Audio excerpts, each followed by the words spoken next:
সংসার নামক মায়াজালে আমরা মেয়েরা দিন শেষে কতটুকু পরিশ্রমের ফল পাই তা আমরা নিজেও জানি না। কিন্তু একজন মেয়ে হিসাবে এটুকু বলতে পারি যে দিন শেষে আমরা কিন্তু মেয়েরাই সব কিছুকে এক সুতোয় বেঁধে রাখতে পারি।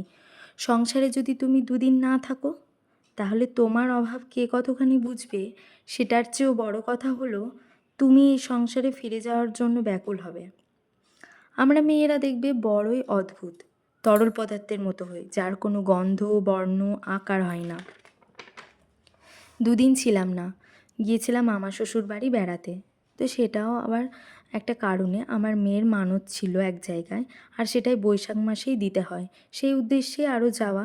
সব কিছুই কিন্তু পরিপাটি করে যেটুকু পেরেছিলাম রেখে গেছি। জায়গার জিনিস হয়তো জায়গাতেই আছে, কিন্তু একটু বেমানান।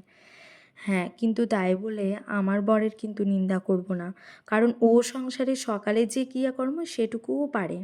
ঘর ঝাঁটানো, দুয়ারে জল দেওয়া, পুজো করা, এগুলোও পারে বলে একটু হলেও জানো তো স্বস্ত পায়।